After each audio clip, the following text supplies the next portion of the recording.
The Fat Controller gave Gordon a rest when he came back from London. He told James to do his work. James got very conceited about it. "You know, little Toby," he said one day, "I am an important engine now.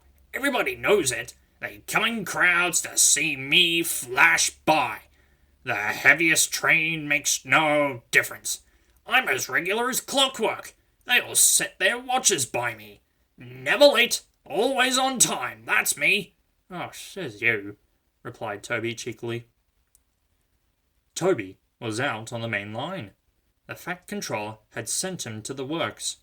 His parts were worn, they clanked as he trundled along. He was enjoying his journey. He was a little engine, and his tanks didn't hold much water, so he had often stopped for a drink. He had small wheels too, so he couldn't go fast. Never mind, he thought, all the signalmen know me. They'll give me plenty of time.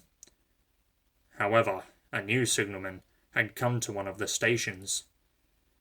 Toby had wanted to take Henrietta, but the Fat Controller had said, "No! What will the passengers do without her?" He wondered if Henrietta was lonely. Percy had promised to look after her, but Toby couldn't help worrying. "Percy doesn't understand her like I do," he said. He felt thirsty and tired. He had come a long way. Just then, he saw a distant signal. "Good," he thought. "Now I can have a nice drink and rest in a siding till James has gone by." Toby's driver thought so too. They stopped by the water crane. His fireman jumped out and put the hose in his tank. Toby was enjoying his drink when the signalman came up. Toby had never seen him before. "No time for that," said the signalman. "We must clear the road for the express." "Right," said the driver. "We'll wait in the siding." "No good," said the signalman. "It's full of trucks. You'll have to hurry to the next station. I've got plenty of room for you there."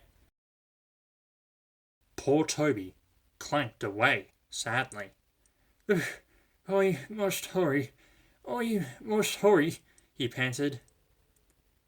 But hurrying used a lot of water, and his tanks were soon empty. They damped down his fire and struggled on, but he soon ran out of steam and stood marooned on the main line far away from the next station. The fireman walked back. He put detonators on the line to warn James and his driver. Then he hurried along the sleepers. "I'll tell that signalman something," he said grimly. James was fuming when Toby's fireman arrived and explained what had happened. "My fault," said the signalman. "I didn't understand about Toby." "No, James," said his driver. "You'll have to push him." "What, me?" snorted James. "Me? Push Toby and pull my train?" "Yes, you." "I shan't." The driver, the fireman, the passengers, and the guard all said he was a bad engine.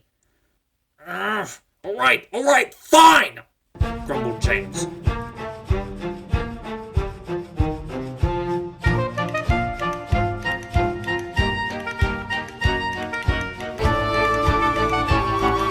up behind Toby and gave him a bump.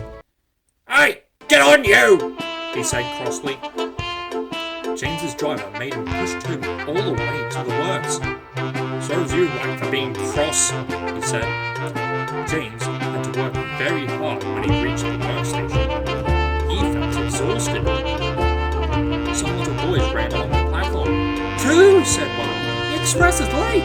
The double-header too. Do you know what I think? I think," he went on, "that James couldn't pull the train, so Toby had to help him." "Caw!" said James, and disappeared in a cloud of steam.